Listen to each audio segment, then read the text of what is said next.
दुष्यंत उस पुल के बीचों बीच घुटनों के बल बैठा हुआ था। वो बस उस वक्त को लेकर पछता रहा था कि काश वो उस समय अपना फैसला ना करता। अगर वो बात मान लेता तो यहां तक नौबत नहीं आनी थी। उसके नाखून बड़े बड़े दुष्यंत के सर पर जैसे मानो वार किए जा रहे थे। दुष्यंत को अपनी मौत साफ तौर पर नजर आ रही थी, लेकिन इस वक्त दुष्यंत सिर्फ पछतावे के अलावा कुछ कर नहीं सकता था। लेकिन दुष्यंत इस पुल के बीचों बीच आया कैसे? या फिर अपनी जिद की वजह से आया, या फिर अपनी बेवकूफ़ी की वजह से? लेकिन सवाल ये नहीं था। सवाल ये था कि जिस मुसीबत में वो फंसा हुआ है अब, क्या वो बच पाएगा? ये किस्सा जानने के लिए तो शुरू करते हैं आज का किस्सा। और उससे पहले, जैसा कि आपसे गुजारिश है, चैनल पर नए हैं तो सब्सक्राइब कर दीजिए, साथ के साथ ही बेल आइकन को प्रेस कर दीजिएगा और लाइक हाइप जरूर कीजिए। दुष्यंत बेसिकली दिल्ली के रहने वाले हैं। अभी अभी उन्होंने कॉलेज से पास आउट किया, लेकिन एक मलाल है उसके चाचा जी को। दुष्यंत के चाचा जी के बेटे की शादी हुई। शादी में दुष्यंत आ नहीं सका। शादी में दुष्यंत आ नहीं सका। अब एग्ज़ाम वगैरह चल रहे हों तो बात समझ में आती है, लेकिन दुष्यंत के फ्रेंड्स का कोई टूर था, इन्होंने कहीं घूमने जाना था। अब जैसे-तैसे करके इन्होंने बहाना तो मारा, अपने माता-पिता को भी इस बात के लिए कन्विंस किया कि भई मैं उसके बाद पता नहीं हम कब मिलेंगे, लास्ट ईयर है, तो मैं बाद में हो आऊँगा। आप चाचा जी को ये कह देना कि कोई बहुत ज़रूरी प्रोजेक्ट है, उस पे काम है, आ नहीं सकता। लेकिन अब इनके चाचा जी को कहीं न कहीं बात पता लग चुकी थी। उन्होंने ज़ाहिर नहीं किया, लेकिन उनको दुःख हुआ इस चीज़ के बारे में जान के। ख़ैर अब जब दुष्यंत आता है, वहाँ से टूर के बाद आता है, तो उनके माता-पिता के द्वारा उनको इस चीज़ का थोड़ा बहुत आभास तो हो जाता है कि पता तो भई उनको लगा, क्योंकि जब उनके एक्सप्रेशंस मैंने देखे, तो महसूस हुआ कि उनको पता है और दुःख भी हुआ है। और बेटा, किया तो तूने गलत ही है ना। टूर को टाला भी जा सकता था, लेकिन शादी तो ना दोबारा होगी। ख़ैर दुष्यंत जब उस समय वही जाने का एक मौज-मस्ती थी, तब तो उसके दिमाग में ये सब बातें चल नहीं रही थी, लेकिन अब दुष्यंत को भी इस चीज़ की गिल्टी फ़ील हो रही थी। और वो अब दोबारा नहीं कर सकता था कि भई मैंने झूठ बोला। तो वो कहता है ठीक है, मैं ऐसा करता हूँ, मैं ना हो के आता हूँ चाचा जी के घर। अब इनके जो चाचा जी का घर था ना, वो लखनऊ की तरफ था, एक गाँव था लखनऊ की तरफ एक गाँव। और ये इनका सिस्टम था कि भई ट्रेन पे जाएँगे। अब इनको ये था कि ट्रेन पे जाने के बाद ये वेट नहीं करेंगे वहाँ पे। और मतलब इनका जो मेन लखनऊ में जो स्टेशन पे उतरते हैं, वहाँ पे इनका दोस्त रहता है लखनऊ में। और वहाँ पे ये उसकी बाइक लेंगे, और कुछ आगे 30 किलोमीटर आगे इनका गाँव है, वहाँ पे ये बाय बाइक जाएँगे। ये चाचा जी को कह देते हैं कि चाचा जी ऐसे-ऐसे मैं आ रहा हूँ। और चाचा जी कहते हैं, सारा ट्रेन का पूछते हैं, भई कितने बजे ट्रेन आएगी, ऐसे-ऐसे आएगी, हम लेने आएँगे। तो कहते हैं नहीं चाचा जी, मैं बाइक पर आ जाऊँगा, क्योंकि मैंने फिर 2-4 दिन गाँव रहना है, तो बाइक पर मुझे 2-3 काम भी है, तो फिर मैं अपने हिसाब से काम भी अपने कर लूँगा। तो चाचा जी कहते हैं ठीक है, लेकिन एक बात का ध्यान रखना, अंधेरा पड़ गया तो मत आना। अब ये पूछते हैं कि क्यों चाचा जी, क्या बात हुई? मैंने तुझे कहा ना कि अंधेरा हो गया तो फिर मत आना, अगली सुबह आ जाना। मैं तुझे ये कह रहा हूँ, याद रखना। अभी ये सोचते हैं जैसे इनके मन में चोर कि भई चाचा जी को तो पता है, और उनको गुस्से में कह रहे होंगे, तो ठीक है चाचा जी, कोई बात नहीं। अब बेसिकली जो ट्रेन का टाइम था वो कुछ 4 बजे के आस-पास का था। और अब बेसिकली जो ट्रेन का टाइम था वो कुछ 4 बजे के आस-पास का था। अब बेसिकली जो ट्रेन का टाइम था वो कुछ 4 बजे के आस-पास का था। और 1 घंटा तकरीबन जाने में लगना था बाइक पे। मतलब मैंने दोस्त को पहले कह दिया था कि भाई स्टेशन पे तू आ जाना, मैं फिर बाइक पे तुझे पहले घर छोड़ दूँगा, और उसके बाद फिर मैं सीधा वहाँ से चले जाऊँगा। और तकरीबन रास्ते में इनका घर आता था। लेकिन ट्रेन हो जाती है तकरीबन 3 घंटे लेट। यानी कि 7 बजे के आस-पास ट्रेन पहुँचती है, तो नेचुरली बात है, अब ये लेट हो चुके थे। इसके बीच इनके चाचा जी का फ़ोन आता है, और ये कहते हैं कि हाँ, चाचा जी ट्रेन थोड़ी-सी लेट है। और चाचा जी इसको सख्त तौर पर मना कर देते हैं कि भई कल सुबह आ जाना। अब जैसे फिर ये तब तो हाँ, वो कह देते हैं चलो ठीक है चाचा जी, लेट हो जाते हो तो मैं, अंधेरा होगा तो मैं सुबह आऊँगा। अब जब ट्रेन पहुँचने वाली थी, तो इन्होंने फ़ोन कर दिया था अपने दोस्त को कि भई आजा, ट्रेन पहुँचने वाली है। तो दोस्त कहता है, "चल ठीक है, फिर घर साथ में चलेंगे, तो मैं खाने वगैरह का बता क्या अरेंजमेंट करना है?" ये कहते हैं, "खाने का भई मैंने चाचा जी के घर जाना है।" तो ये कहते हैं, "भई चाचा जी के घर तुम कह तो रहे थे कि वो कह रहे थे रात के समय में ना आना, अंधेरा शुरू हो चुका है और अब तुम घर ही यहाँ पे रुको, सुबह चले जाना।" कहता है, "नहीं, नहीं यार चाचा जी नाराज़ लग रहे हैं, अगर मैं मतलब ना गया ना, तो उनको ये महसूस होगा कि बस ठीक है मैंने तो कहा था, तो ये आया भी नहीं, तुझे नहीं पता ये बड़े लोग होते हैं ना, ये ऐसे ही नाराज़गी अपनी शो करते हैं। अब जाके रात को उनको मनाऊँगा, उनके पाँव दबाऊँगा, उनको फिर कहूँगा कि चाचा जी ज़रूरी काम था, जो भी बातें इनकी होती हैं।" तो कहता है, "ठीक है भई लेकिन ध्यान से।" ख़ैर, अब ये जब स्टेशन पे पहुँचते हैं कुछ 7 बजे के आस-पास, अपने दोस्त को घर पे छोड़ते हैं और फिर निकल लेते हैं गाँव के लिए, लेकिन अब ये चाचा जी को फ़ोन करके इत्तला नहीं करते कि मैं आ रहा हूँ। Some kind of surprise. गाँव की तरफ बढ़ रहे थे। जैसे-जैसे शहर खत्म होता जा रहा था, गाँव भीड़ खत्म होती जा रही थी, आबादी खत्म होती जा रही थी, जो सड़क थी गाँव की तरफ बढ़ते जा रहे थे, सुनसान रास्ता शुरू होता जा रहा था और फिर एक पॉइंट पर आकर जब अंधेरा भी काफ़ी छा चुका था और कोई इक्का-दुक्का व्हीकल ही उनको नज़र आ रहा था, कुछ समय बाद वो भी नज़र आना बंद हो गया और फिर ये बिल्कुल वीरान सड़क पर अकेले थे। हालाँकि कभी-कभी इनका गाँव आना होता था अपने माता-पिता के साथ, इनके लिए कोई ये रास्ता नया नहीं था। ना ही नया था वो पुल, वो सूखी नहर का पुल, जो कभी-कभी इनको पानी नज़र आता था, तकरीबन सारे साल वो सूखी ही रहती थी। खैर अब ये उस पुल की तरफ बढ़ते जा रहे थे। रात बिल्कुल घनघोर हो चुकी थी। अब जैसे ही ये पुल के पास जाते हैं ना, अचानक से एक झटके से इनकी बाइक रुकती है। इनका पेट्रोल वगैरह की तरफ तो ध्यान था ही नहीं, इनको होगा भई टंकी फुल कराई होगी, रास्ते में आते हुए मैं फुल दोबारा करा लूँगा। अचानक से इनके दिमाग में आता है, अरे भई कहीं पेट्रोल तो नहीं, लेकिन अचानक से जब स्वीप की तरफ ध्यान जाता तो पेट्रोल था, काफ़ी था पेट्रोल। कहते शुक्र है भाई, मुझे तो लगा रिज़र्व वगैरह चेक करते हैं, रिज़र्व वगैरह भी ओके था, फ्यूल भी ऑन था, तो फिर दिक्कत क्या है? खैर ये दोबारा से हिलाते हैं उसको बाइक को और एक बार फिर से सेल्फ मारते हैं, बाइक स्टार्ट हो जाती है। इनकी जान में जान आती है, लेकिन इससे पहले ये चल पड़ते अपने रास्ते की ओर। अचानक से इनका ध्यान पुल के बिल्कुल कोने पे जाता है, कुछ सफ़ेद से कलर की चीज़ चमक रही थी। जब ये उसके पास जाते हैं, धीरे-धीरे, धीरे-धीरे जाते हैं, तो इनको नज़र आता है कि एक बिल्ली का बच्चा है, सफ़ेद, बिल्कुल सफ़ेद कलर का, बिल्कुल व्हाइट कैट। इनका तो देख के मन आ जाता है, अरे भाई इतनी प्यारी, इतना प्यारा बिल्ली का बच्चा है, वैसे ही बिल्ली के बच्चे बहुत प्यारे लगते हैं और ऊपर से बिल्कुल सफ़ेद कलर का। तो उसकी आँखें तो चमक रही थी और ये इनके मन में अब आ गया कि ऐसा करता हूँ, इसको ना मैं ले जाता हूँ। साथ में और चाचा जी को दिखाऊँगा कि उनके जो चाचा जी थे उनको बड़े जानवरों से प्यार था, कुत्ते वगैरह भी रखे हुए थे उन्होंने घर पे। तो ये क्या करते हैं, ये जैसे ठंड थोड़ी-सी अभी शुरू ही हुई थी, तो उन्होंने जैकेट वगैरह डाली थी कि भई बाइक पे जाना है तो थोड़ी-सी ठंड ज़्यादा होगी। इनको होता है कि मैं जैकेट उतारता हूँ और धीरे, धीरे, धीरे जाके उस बिल्ली के ऊपर डाल दूँगा, इससे पहले कि वो हिले-डुलेगी तो मैं उसको काबू में करके बाइक पे बिठा के ले जाऊँगा। अब ये ऐसे ही करते हैं, धीरे-धीरे, धीरे-धीरे जाते हैं और उस बिल्ली पर जल्दी से जैकेट फेंक देते हैं और वो बिल्ली ज़्यादा टस-से-मस होती भी नहीं है, इनको हैरानी तो होती है। लेकिन ये सोचते हैं कि भई अच्छी बात है, काबू में आ गई। अब जल्दी से उसको पकड़ते हैं, ये सोचते हैं हिल नहीं रही और जैसे ही बिल्कुल अपनी जैकेट से देखते हैं तो वहाँ पर कुछ था ही नहीं। इनको बड़ी हैरान होती है कि यार ऐसे कैसे? अचानक से इनको अब दूसरे तरफ से आवाज़ आती है बिल्ली के, जैसे बिल्ली की आवाज़ आती है। ये दूसरी तरफ देखते हैं, वही बिल्ली का बच्चा दूसरी तरफ बैठा हुआ था। अब ये सोचते हैं कि भई इतनी जल्दी बिल्लियों में फुर्ती तो होती है, हो सकता है भई मुझे पता ना लगा हो। ख़ैर ये अब ना धीरे-धीरे, धीरे-धीरे उस तरफ जाना शुरू कर देते हैं और क्या होता है कि वो बिल्ली अब जैसे वो पुल था ना, पुल से नहर की ओर उतरना शुरू कर देती है, जो कि बिल्कुल सूखी हुई नहर थी। अब इनका दिमाग या किसी मायाजाल में फँस चुके थे, इनको कुछ समझ में नहीं आया, ये बस उसके पीछे, पीछे, पीछे, पीछे हो लेते हैं और उस सूखी नहर की तरफ जाना शुरू कर देते हैं।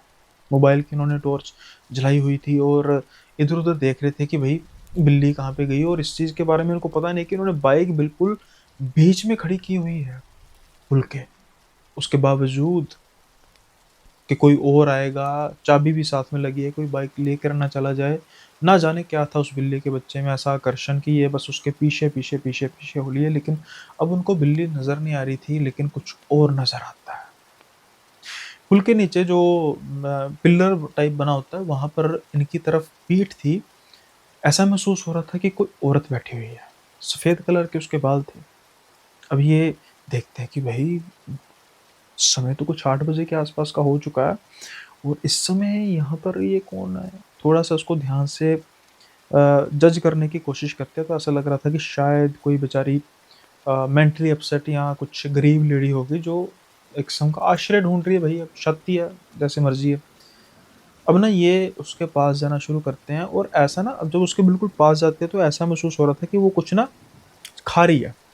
चबाने की आवाज़ आ रही थी, कड़, कड़, कड़, कड़ की आवाज़ आ रही थी, कुछ खाने की आवाज़ आ रही थी और ये ना धीरे से पूछते हैं माताजी, क्योंकि बाल सफ़ेद थे ना बाल, "माताजी आपको यहाँ पर कोई बिल्ली का बच्चा अभी भागता हुआ नज़र आया है? वो दरअसल मैं उसको ढूँढ रहा था, तो मुझे आप नज़र आ गईं तो मैंने सोचा कि" अभी ऐसा वर्ड उन्होंने अपने शब्द पूरे नहीं किए थे, जैसे ही वो औरत इनकी तरफ मुड़ती है, मानो इनकी सिट्टी-पिट्टी गुल हो जाती है। क्योंकि उस औरत के मुँह पर खून लगा हुआ था। किसका? उस बिल्ली के बच्चे का। उसके हाथ में उस बिल्ली के बच्चे की लाश थी, उसकी आंतड़ियों को वो खा रही थी। उसकी हड्डियों के चिबाने की आवाज़ वही आ रही थी, जो कुछ समय पहले लग रहा था कि शायद ये कुछ चीज़ खा रही है। इसकी हालत खराब हो गई। ये क्या मैंने देख लिया? क्योंकि ना ही सिर्फ़ उसका मुँह खून से बिल्कुल लथपथ था, बल्कि उसकी आँखें ऐसी चमक रही थी जैसे किसी जानवर की, जैसे बिल्ली वगैरह या कुत्ते की रोशनी पड़ने पर चमकती हैं। अचानक से ये रोशनी उसके साइड करता है, लेकिन उसके बावजूद भी उसकी आँखें चमक रही थी। विश्वास हो चुका था दुष्यंत को कि वो फँस चुका है। अब वो भागता है ऊपर की तरफ। उसको होता है जितनी जल्दी भाई मैं यहाँ पर पुल के पास पहुँचूँ और मैं जल्दी से बाइक को स्टार्ट करूँ और निकल लूँ। लेकिन जैसे ही वो पुल पर पहुँचता है तो उसको बाइक ही नहीं नज़र आती। ये इधर-उधर देखता है, टाँगें इसकी कँपकँपाई जा रही थी कि भाई बाइक कहाँ पे गई? मैं बाइक के बिना कैसे भागूँगा?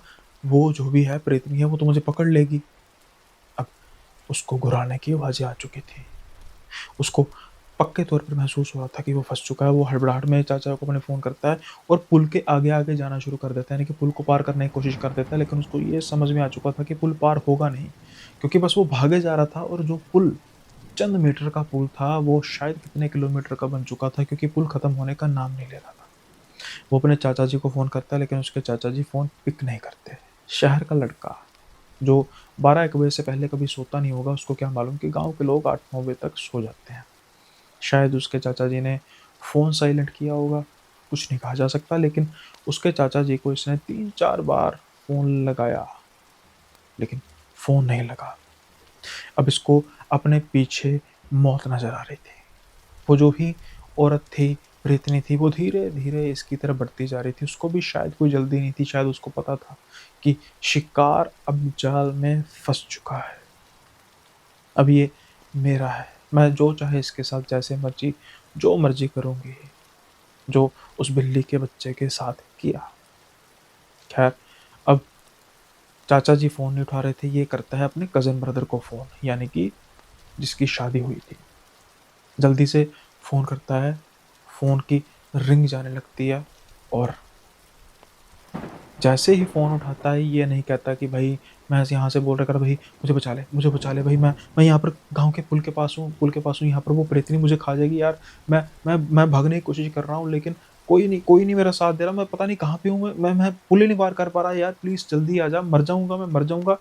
जैसे ही हेलो कहते हैं, हेलो हेलो भाई भाई, देखते हैं फ़ोन तो बिल्कुल बंद था। ये चलाने की कोशिश करते हैं, फ़ोन चल नहीं रहा था। मालूम नहीं था कि उनके भाई ने उनकी बात सुनी भी है कि नहीं। अब ये पूरे तरीके से घबरा चुके थे।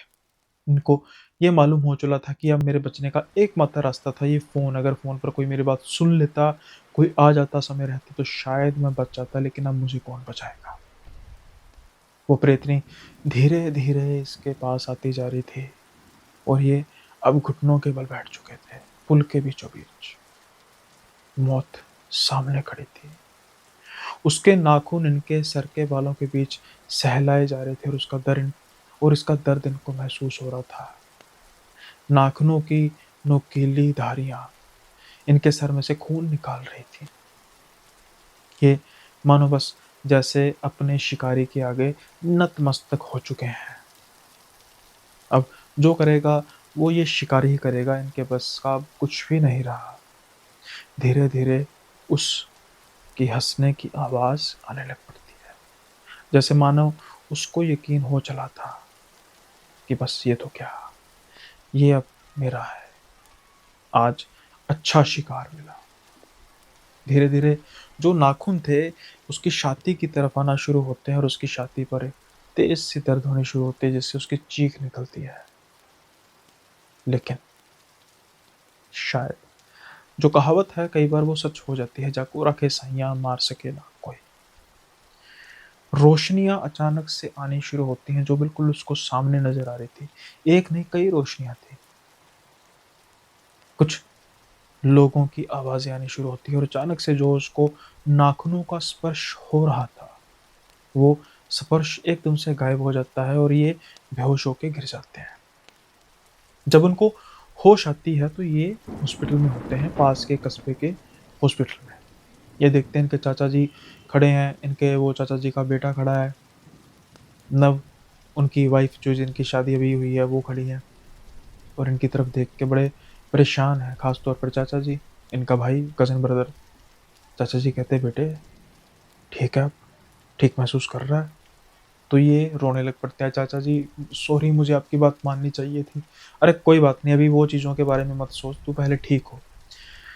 डॉक्टर ने कहा था कि किसी तरीके की कोई बात नहीं करनी, सदमे में लड़का लग रहा है, अगर कुछ बात की दिक्कत हो सकती है, दिमागी हालत ख़राब हो सकती है।" तो ये कुछ बात करने की कोशिश करते भी हैं, लेकिन चाचा जी कहते हैं, "बेटा कोई बात नहीं, तू ठीक हो पहले, तू डिस्चार्ज हो।" अब ये डिस्चार्ज होते हैं, डिस्चार्ज होके घर जाते हैं, फिर उसके बाद ये कहते हैं, "चाचा जी, मैं मुझे आपकी बात मान लेनी चाहिए थी।" तो चाचा जी कहते हैं कि, "अरे वो तो शुक्र कर तूने इसको फ़ोन कर दिया, दिनेश को।"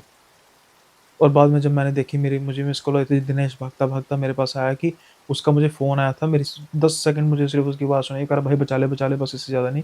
और हमें लगा कि तू फँस चुका है, तू वहीं आ रहा होगा रास्ते में तो फँस गया। तो फिर हम गाँव के और लोगों को भी लेकर जल्दी से भागे। गनीमत थी कि भई कुछ इससे पहले हो पाता, तू वहाँ पर बेहोश होकर गिरा पड़ा था। तो ये कहते हैं, "चाचा जी आपको वो दिखी नहीं?" चाचा जी कहते हैं, "किसकी बात कर रहा है?" कहते हैं, "वो ही तो जिसने मुझे मारने की कोशिश की।" "वो बूढ़ी चुड़ैल?"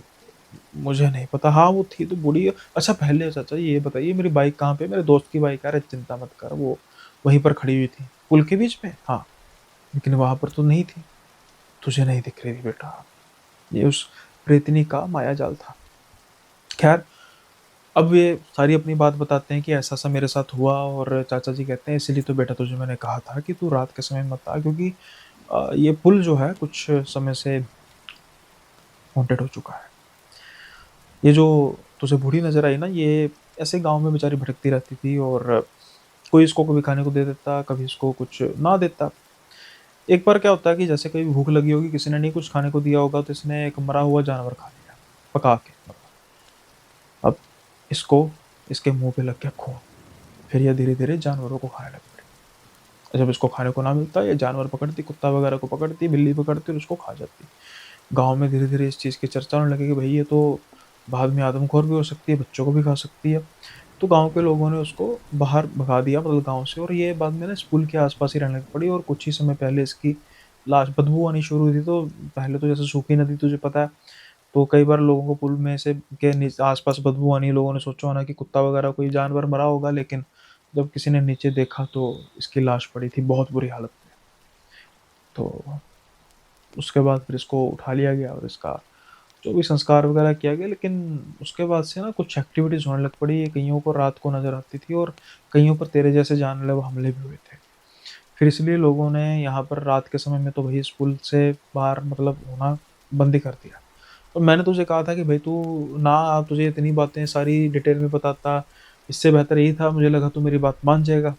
लेकिन मन में चोर तो था इनके, इसलिए ये कहते हैं कि नहीं चाचा जी मेरी गलती होगी, मैंने सोचा कि रात के समय में आ जाऊँगा। आपको भी अच्छा लगेगा कि चलो मैंने समय का नहीं देखा, लेकिन अगर मुझे पहले ये पता होता तो मैं ज़िंदगी में कभी ना आता। और अब भी मैं ज़िंदगी में कभी रात के समय में तो कम से कम नहीं आऊँगा। खैर जान बची तो लाखों पाए, लौट के बुद्धू घर को आए। ये था किस्सा दुष्यंत का, और सच में भाई जान उसकी बड़ी ही बारीक से इंटरवल से बची, नहीं तो काम हो गया था। उम्मीद करता हूँ कि ये किस्सा आपको पसंद आया होगा। पसंद पसंद आया तो लाइक शेयर सब्सक्राइब करना मत भूलिएगा। अब हम बढ़ते हैं अगले किस्से की ओर।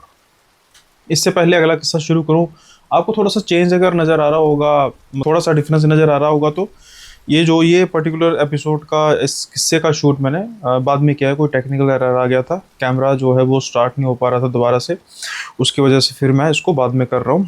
तो अगर आपको डिफरेंस आएगा थोड़ा सा नज़र, उसके लिए खेद है। जो ये अगला किस्सा है ना, है ये भी कुछ इस तरीके का है कि जिसमें एक जिद होती है, लेकिन इसमें जिद एक है, एक नहीं 7 लोग करते हैं, पर बट मोर और लेस भुगतना एक को पड़ता है। अब ये किस्सा है 7 दोस्तों का, और किस्सा है यूएसए का। यूएसए के पेंसिल्वेनिया एक ऐसी स्टेट है जहाँ पर जंगल और बहुत हरियाली है, और बड़ा सुंदर एक इलाका है। अब जो ये 7 जाने हैं ना, सातों के सातों बेसिकली इंडिया के माइग्रेंट हैं। कुछ स्टूडेंट हैं, कुछ जॉब वगैरह करते हैं। तो ये सारे जाने आपस में दोस्त हैं, इनके अपार्टमेंट्स जो हैं वो आसपास में हैं। तो बेसिकली एक ही देश होने की वजह से दोस्ती भी अच्छी है इनकी। खैर, अब सातों छड़े हैं तो भाई अकेले घूमना कभी छुट्टियों में, तो ये इनका शौक़ है, और यही शौक़ इनको काफ़ी ज़्यादा मुश्किल में डाल देता है। क्योंकि धीरे धीरे जो पब्लिक लोकेशंस हैं, लोकेलिटीज़ हैं, वहाँ पर ये घूमते रहे। धीरे धीरे फिर इन्होंने सर्च करना शुरू किया कि हम ऐसी जगहों पर भी ना जाएंगे जहाँ पर आमतौर पर लोग जाते नहीं हैं। कुछ हॉन्टेड नहीं कह सकते, अबेंडेड जगहें हो सकती हैं, या फिर कुछ ऐसे जंगल पर ट्रैकिंग करनी, कैंपिंग करनी, इस तरीके का ये सारा शुरू करने लग पड़े। अब क्या होता है कि ऐसे ही एक बार ना इनको सर्च करते करते एक रास्ता मिलता है कि एक पेंसिल्वेनिया में एक जगह है जहाँ पर कुछ ना गुफाओं के सेट है, मतलब एक नहीं मल्टीपल गुफाएं हैं। तो ये सोचते हैं कि भाई वहाँ पर जाते हैं, गुफाओं में जाते हैं, और ये कुछ फ़ोटोज़ वगैरह देखते हैं जो गूगल मैप पर कुछ लोगों ने अपलोड की होंगी, जो भी गए होंगे इक्को दुक्का। तो वहाँ पर ये देखते हैं कि मतलब वहाँ पर गाड़ी वगैरह खड़ी करने की साइड में जगह है, और जो गुफाएं हैं देखने में जितनी खूबसूरत लगती हैं उतनी डरावनी भी लगती हैं। तो भाई ये इनका फ़न होगा, ये सोचते हैं कि ऐसा करते हैं, हम रात को वहीं पर रुकेंगे, और अगले दिन जो है वहाँ पर एक आधा होटल लेंगे, और आसपास की लोकेशंस को भी हम एक्सप्लोर करेंगे। अब ये 7 जन है ना, इनमें से जो मेन करैक्टर है वो 2 ही हैं, तो मैं 2 के ही नाम लूँगा, क्योंकि जितना भी किस्सा है उसमें ये 2 लोगों के ही ज़्यादा नाम आते हैं। एक है सार्थक और दूसरा है अमीश। सार्थक और अमीश बेसिकली दोनों एक ही स्टेट से बिलोंग करते हैं, राजस्थान से। तो इनकी मित्रता भी कुछ मतलब ज़्यादा गहरी थी, शहर भी बहुत ज़्यादा एक दूसरे से दूर नहीं थे। तो ये रूममेट भी हैं बेसिकली, इसलिए इनका आपस में सलाह भी जो, और ख़ास तौर पे जो सार्थक है, सार्थक ही सारी प्लानिंग करता रहा है, जो भी ये जहाँ पर भी ये बाहर वगैरह जाते हैं। अब ये स्टार्ट करते हैं अपनी जर्नी, और इनका जो जाने तक का मतलब रास्ता था वो तकरीबन उस जगह से कुछ 7 घंटे की दूरी पर था। तो इन्होंने यही प्लान किया था कि हम रात के समय में ही वहाँ पर पहुँचेंगे, और फिर वहाँ पर तकरीबन हम जब तक सूरज नहीं उदय होगा तब तक हम वहाँ पर रुकेंगे, फिर देन होटल में जाएंगे, आसपास की लोकेशंस को एक्सप्लोर करेंगे, 1-2 दिन में हम वापस आ जाएंगे। ये इनका प्लान था। अब ये जाना शुरू करते हैं उस केव्स की ओर, और रात के समय में जितना इन्होंने सोचा था कि हम इस समय के आसपास पहुँचेंगे, वहाँ पर ये पहुँच जाते हैं। केव्स जो हैं वो जो फ़ोटोज़ में जितनी सुंदर और साथ के साथ ही खौफ़नाक डरावनी लग रही थी, रात के समय में तो और बुरा हाल था, क्योंकि वहाँ पर लाइट वगैरह तो बिल्कुल थी नहीं, कुछ डेवलप्ड एरिया तो था नहीं, बस अबैंडन टाइप एरिया ही था जैसा इनको चाहिए था। बट इन्होंने अपनी लाइट्स वगैरह का अरेंजमेंट किया हुआ था, पावर जनरेटर छोटा-सा था इनके पास जो डीज़ल था, और इसके अलावा खाने-पीने का सारा सामान सब इन्होंने अपना पहले से ही रेडी रखा था। अब ये एक थोड़ी-सी स्पार्ट जगह ढूँढते हैं, और ये सोचते हैं कि भई जब हम सुबह होगी, और सुबह हम क्या करेंगे कि कुछ गुफ़ाओं के अंदर जाके देखने की कोशिश करेंगे, कहाँ तक इसको एक्सप्लोर किया जा सकता है, फिर उसके बाद हम वापसी करेंगे, होटल में रुकेंगे और फिर देखेंगे। ये इनका प्लान था कि भई सुबह सूर्य उगते ही, मतलब रोशनी आते ही हम थोड़ा-सा एक्सप्लोर करेंगे। अब रात का समय होता है और ये सारी तैयारी कर रहे होते हैं, और अमीश इनको कहता है कि भई यहाँ पर टॉयलेट कहाँ पे है? अब ये सारे हँसते हैं, अरे भाई ये सारा टॉयलेट ही तो है, जहाँ पे मर्जी कर। तो अमीश कहता है भाई इंडिया थोड़ा है जहाँ पे मर्जी खुले में कर देंगे, यूएस से है। तो कहता है भाई यूएसए तो है, बट अभी यहाँ पे तुझे लग रहा है कोई तुझे देख रहा होगा, कैमरे वगैरह कुछ लगे होंगे जो तुझे फाइन लगा देंगे। अमीश तो कहता है हाँ भाई ये तो ठीक है भाई, और चल पड़ता है साइड पे झाड़ियों पे।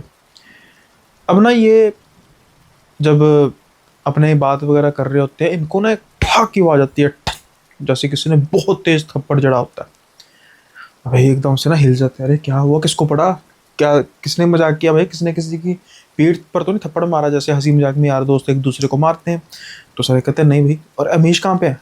वो तो बाथरूम करने गया था, आया नहीं अभी। नहीं नहीं आ जाता है यार भाई, क्या होगा, लंबा गया होगा। खैर ये देखते हैं कि जो अमीश है ना वो बड़े धीरे धीरे, और उसकी आंखें ना बिल्कुल खुली हुई हैं, और वो जैसे कोई रोबोट चल रहा होता है ना वैसे चलता आ रहा होता है। तो ये उसके तरफ देख कर सभी हंसते हैं, अरे इसको क्या हुआ, ये क्या है, वो ऐसे आ रहा है। खैर अभी ना वो आके ना बिल्कुल आराम से बैठ जाता है, और वो कहते क्या हुआ तुझे? तो वो बस जैसे रोबोट की तरह ही ऐसे नाम ऐसा लाता है, अरे बताओ तो सही तुझे क्या हुआ? तो कुछ नहीं, अरे कुछ नहीं हुआ होगा यार, ये अपने चलो भाई आग वगैरह जला रहे हैं हम, तो बारबेक्यू वगैरह जो भी है हम अपना शुरू करते हैं। अब ये शुरू करने लगते हैं तो अचानक से अमीश बहुत तेज और बहुत ऊंची चीख मारता है। इनकी तो रूह तो काम जाती है, अरे क्या हुआ क्या हुआ? ये गर्दन यार बहुत ज्यादा दर्द हुई है यार, पता नहीं क्या हुआ। कहते तुझे नहीं पता क्या हुआ? अब ये ना इसकी गर्दन पे देखते हैं तो एक हाथ का निशान छपा होता है। तो अभी ये थोड़ा सा करते हैं कि यही तो थप्पड़ तो नहीं इसको पड़ा था। तो कहते हैं भाई ये कहाँ से पड़ा? कहते यार मुझे नहीं पता, मैं तो तुम्हारे पास कब आया, मैं तो बाथरूम कर रहा था। कहते हैं वही तो है, तो उसके बाद चल के तू ही आया, हम थोड़ा तो उठा के ले गए हैं। नहीं यार मुझे यहाँ तक पता था कि मैं सिर्फ बाथरूम कर रहा था, और उसके बाद मुझे कुछ याद नहीं, और अभी मुझे दर्द हुई है तो मैं तो एक तुम्हारे पास बैठा हूँ। तो ये थोड़ा सोचते हैं कि भाई ये मजाक तो नहीं कर रहा। चलो सब चीज़ों को मजाक माना जा सकता है, लेकिन जो इसको नज़र आ रहा है इस पर थप्पड़ पड़ा हुआ ये, और हमें आवाज़ भी आई थी, तो क्या ये चीज़ है? खैर ये ना थोड़ा सा हो जाते हैं कि भाई मतलब कुछ दिक्कत परेशानी वाली बात तो नहीं है। लेकिन अभी जैसे इन्होंने आग वगैरह जलाई हुई थी, तो इनको थोड़ा बहुत पता था कि भाई आग वगैरह जल रही हो तो कोई ऐसा ना जानवर करीब आते हैं और ना ही कुछ ऐसी शक्तियाँ। अब ना ये 7 जाने थे तो डर का वैसे भी थोड़ा सा कम ही होता, तो ये कहते हैं कि चलो भाई अपनी बातें वगैरह नॉर्मल हम बातें वगैरह करते हैं। अब ना ये अमीश पर कोई ज़्यादा ध्यान दे नहीं रहे थे, और अमीश भी चुपचाप होकर बैठा हुआ था, बेचारे को थप्पड़ पड़ा था, किससे पड़ा था, कैसे पड़ा था, क्यों पड़ा था, अभी कुछ नहीं पता था। तो ये ना अब अपनी बातें कर रहे हैं और कोशिश कर रहे हैं कि जो रात है किसी तरीके से टले, क्योंकि सभी कह रहे थे कि भाई सोना नहीं है, सोना नहीं, नहीं यार, बातें करते अंदर से सब डरे हुए थे। सबको ये लग रहा था कि भाई मतलब कोई ना कोई दिक्कत है, लेकिन कोई भी खुलकर बात कर नहीं रहा था। इसलिए फिर जैसे तैसे जैसे ही सुबह होनी शुरू होती है, सूर्य की किरण नज़र आनी शुरू होती है, तो ये फिर कहते हैं कि भाई हम ऐसा करते हैं कि कोई आ ना जाए, तो अगर आ गया तो हम ऐसे सोए हुए तो पता नहीं होता कुछ, भाई इलाका तो बेगान नहीं है। तो ऐसे करते हैं हम दो दो तीन तीन की टोली में सो जाते हैं एक एक घंटा, और जैसे ही सुबह 7-8 बजेंगे गुफाओं को एक्सप्लोर करेंगे, और उसके बाद फिर हम चलेंगे होटल की तरफ। अब ना ये कहते हैं चलो ठीक है भाई ऐसा करते हैं, और ये उसके बाद चले जाते हैं गुफाओं की तरफ। थोड़ी देर सोते हैं, अपना जो भी करते हैं, फ्रेश वगैरह होते हैं, देन गुफाओं की तरफ चले जाते हैं। अब ये कहते हैं कि एक जाने को प्रॉब्लम हो, दो जाने को प्रॉब्लम हो, समझ में आता है, लेकिन जितने भी जाने गुफाओं में उस में गए वो बहुत ज़्यादा समय रुक नहीं पाए। सबको ये लग रहा था कि उनको ना मतलब अब जैसे कोई आपके सर को ऐसे करेगा, अब आपको ये फील तो हो रहा है कि मेरे आसपास कोई है, कोई नज़र नहीं आ रहा, लेकिन इतना दबाव आपके सर पर महसूस हो रहा है जैसे सर को कोई दबा रहा है। दबाना एक होता है सर दबाना जिससे इंसान को रिलैक्सेशन मिलती है, वो नहीं, जैसे बिल्कुल दबा रहा है, जैसे खली नहीं दबाता था, वो हिसाब से आता है। ये सबको यही महसूस होता है, और ज़्यादा देर उन गुफाओं में रुक नहीं सके। खैर 7 जाने थे तो फिर भी करते न करते मतलब ये अराउंड कुछ 1 घंटा तो वहाँ पर इनको लग जाता है, और ये डिसाइड करते हैं कि भैया अब हम ऐसा करते हैं, होटल में चलते हैं और रात का सफ़र करेंगे, और रात में अभी यहाँ पर थोड़ा सा देखते हैं कि क्या क्या लोकेशंस हैं घूमने वगैरह वाली, तो वो सारा हम एक्सप्लोर करेंगे। फिर देखते हैं रात के समय में सफ़र करेंगे जहाँ पर रात को लोकेशन घूमने वाली है, फिर अगले दिन की हम अपने हिसाब से वापसी करेंगे। अब ये सारा डिसाइड कर चुके थे, और उसके बाद फिर ना ये होटल में जाते हैं, बुक वगैरह कराया होता है इन्होंने, होटल जाके पहुंचने की देर होती है और जो अमीश होता है उसको तो बुखार बहुत तेज हो जाता है। अब वैसे इनका दिन का प्रोग्राम ये था कि रात के समय में तो ये ट्रैवल करेंगे, दिन के समय में आसपास के लोकेलिटी को घूमेंगे, बाजार वगैरह घूमेंगे, लेकिन अमीश के बीमार होने की वजह से दिक्कत ज़्यादा हो चुकी थी और उसको ज्वर बहुत तेज़ था।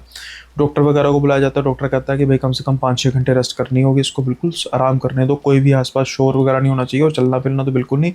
और फिर ये बताता है कि हमने रात को वापस जाना, तो कहते हैं हाँ ठीक है, गाड़ी में आराम से इसको नॉन ड्राइविंग सीट पर बिठा देना, सो दैट कि बिल्कुल कंफर्टेबल होकर बैठ सके और बाकी कुछ ज़्यादा मतलब चलना फिरना वाला सीन नहीं करना।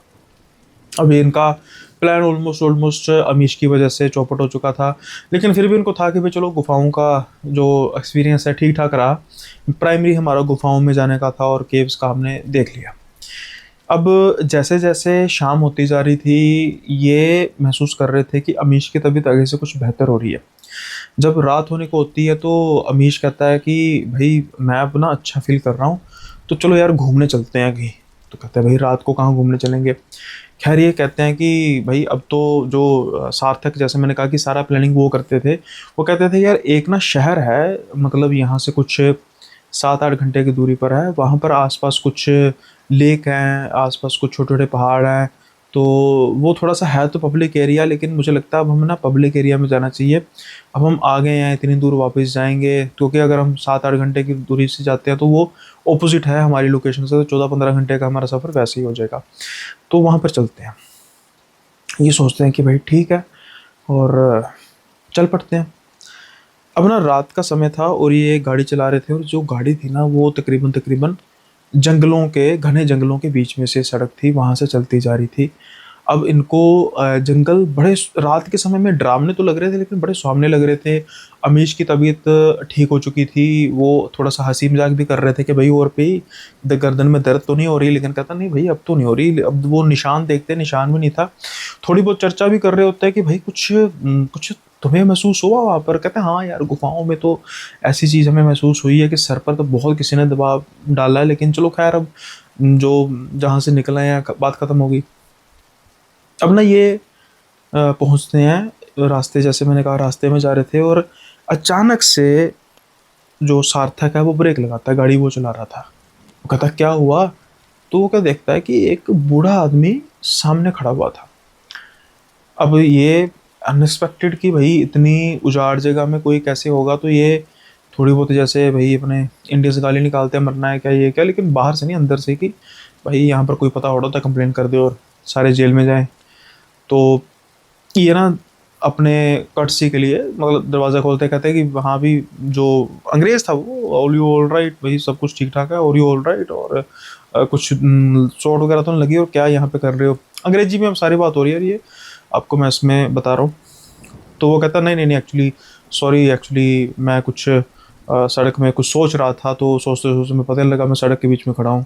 ओके जेंटलमैन, तुम यहाँ पर क्या करने आए हो, तो थोड़ा बहुत पूछने लग पड़ता है। और ये बड़े हैरान होते हैं कि भाई वो तो ऐसे प्रिटेंड कर रहा है जैसे बड़ा एक जैसे बड़ा नोबल पर्सन है, और कहते हैं हाँ सर हम घूमने आए। तो अच्छा घूम लिया, तो नहीं नहीं सर कहाँ घूमा, ऐसे गुफाओं की तरफ गए थे। हाँ I know you go to the caves. तो ये कहता है भाई तुम्हें कैसे पता, ओ लिव इट, और कहाँ घूमे।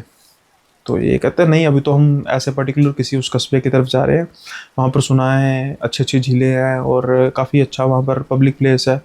तो वो ना बूढ़ा आदमी कहता है एक जगह और है, अगर तो थ्रिल करना चाहते हो वहाँ पर जा सकते हो। अब ये कहते हैं कि कहाँ पे, कहते हैं यहाँ से बिल्कुल 5 किलोमीटर आगे जाना है। अब तुमने 5 किलोमीटर के आगे जाके गाड़ी रोकते नहीं है, वहाँ पर एक बोर्ड बना होगा किसी फार्म का, इन्होंने नाम लिया। वो फार्म की तरफ नहीं जाना, उसका एक ऑपोजिट रास्ता है जो कच्चा रास्ता है। उस रास्ते पर तुम 2-3 किलोमीटर आगे जाओगे। 2-3 किलोमीटर आगे जाने के बाद तुम वहाँ पर एक ऐसी मतलब लोकेशन है कि जहाँ से जो दूर से जो नदी बह रही है ना, उसका पानी धीरे धीरे धीरे इस तरफ आता है, और वो थोड़ी सी नीची गहरी जगह जिसकी वजह से एक ना झरना फॉर्म हो जाता है और बेहद देखने में सुंदर लगता है।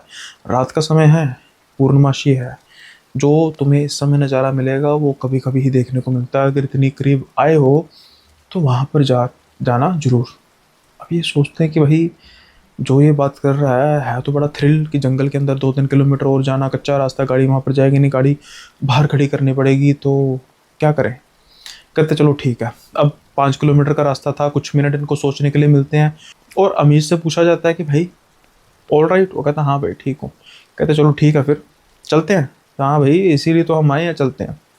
अब ना ये जाते हैं, वहाँ पर रोकते हैं जहाँ पर बोर्ड लगा था, गाड़ी साइड पे करते हैं। अब इस दौरान इस सड़क पर कोई भी नहीं आया था, एक गाड़ी तक नहीं गुजरी थी। हैरानी वाली बात तो थी, लेकिन खैर अब ये उस जंगल के कच्चे रास्ते की तरफ जाना शुरू करते हैं। धीरे धीरे धीरे धीरे बढ़ते जा रहे थे। पहले तो उनको कुछ नज़र नहीं आता, जंगल में बहुत दूर से जानवरों की आवाज़ें, कुछ डर भी लग रहा था। लेकिन वो ही हाल है ना, डर के आगे जीत है। तो इनको था कि भाई रिवॉर्ड काफ़ी ज़बरदस्त होगा, जैसे वो बड़ाऊ बता रहा है वैसे अगर चीज़ मिल जाए तो और क्या चाहिए।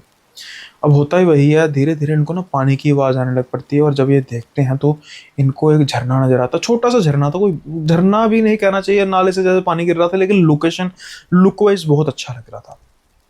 अब ये देख के खुश हो जाते हैं।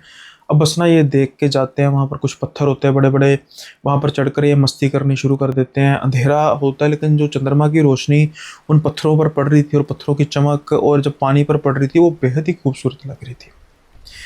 लेकिन शायद वहाँ पर पहले से कोई था, क्योंकि जब ये वहाँ पर जाते हैं तो इनको ऐसा महसूस होता है कि कोई और है वहाँ पर, और सिर्फ एक आवाज़ आ रही है ऐसे श्श, श्श।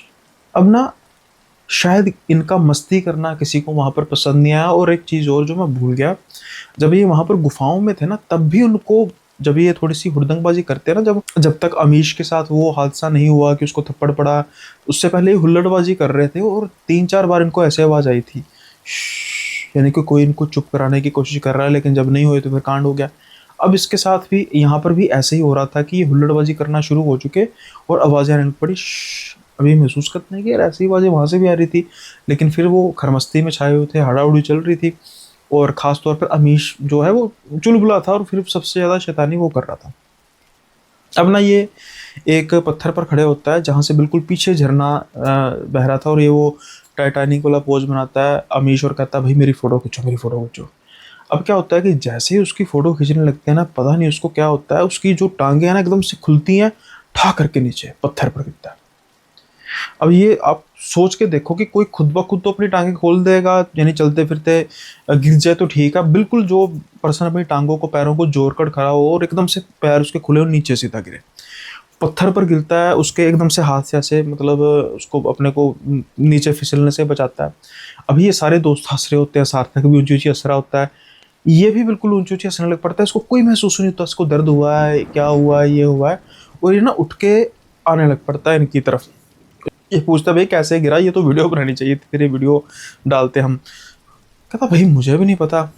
तो ना ये थोड़ा सा मतलब होता है गहराई में, मतलब थोड़ा सा वो ये ज़मीन के ऊपर होते हैं, नीचे होता है, क्योंकि पत्थरों के बीच में झटने का थोड़ा सा एरिया होता है। तो ये ना अब क्या करता है, अपना वो हाथ आगे बढ़ाने की कोशिश करता है कि मुझे उठाओ। अब जैसे ही करता है ना, उसका हाथ ऐसे लटका होता है, यानी कि उसकी जो हड्डी है ना वो टूटी होती है और उसको पता तक नहीं है। अब जैसे ही वो दोस्त कहते हैं अरे क्या हुआ, उसकी जो बाजू ऐसे लटकी हुई है, देखता है। अब देखने के बाद उसको पता नहीं दर्द हुआ कि नहीं हुआ, लेकिन उस चीज़ के एहसास से चीख मार देता ऊँची, अरे क्या हो गया, मेरी बाजू टूट गई यार, मेरी बाजू। अब ना सभी जगह, यानी कि उस जगह पे सारा मतलब पूरे शोर मच गया कि भाई क्या क्या कैसे हो गया, कैसे हो गया। तो ना सार्थक को ना कुछ ठीक नहीं लगता और सार्थक कहता है भाई निकलो यहाँ से, जल्दी से निकलो यहाँ से। अब दूसरी बाजू से उसको पकड़ते हैं। अब सच में उसको दर्द होनी शुरू हो चुकी थी, स्वेलिंग उसकी हो चुकी थी। और क्या होता है कि ये ना जैसे तैसे करके गाड़ी में पहुँचते हैं। अब फिर से अमीश को आगे बिठाया जाता है। अमीश अब दर्द से कर रहा था, उसको सच में बहुत दर्द हो रही थी, बाजू उसकी नीली पड़ रही थी। ऐसा महसूस हो रहा था कि अगर भाई कुछ ही देर में ना ट्रीटमेंट हुई हो तो फिर दिक्कत हो सकती है इसको। अब ये सोचते हैं कि भाई कहाँ चलें, अभी हम जहाँ से आए हैं, जिस टाउन से आए हैं, वो कुछ यहाँ से कोई 2 घंटे की दूरी पर है, और जहाँ पर हमने जाना है वो 5-6 घंटे की दूरी पर है। तो अगर हम इतनी दूर जाएँगे तो भाई रिस्क हो सकता है, इन्फेक्शन हो सकती है, कुछ भी हो सकता है, वापस चलते हैं। अब ना ये वापस चलते हैं तो बिल्कुल 5 किलोमीटर दूरी पर ही इनको वही बूढ़ा आदमी नज़र आता है, जो कि अनयूजुअल बात नहीं थी।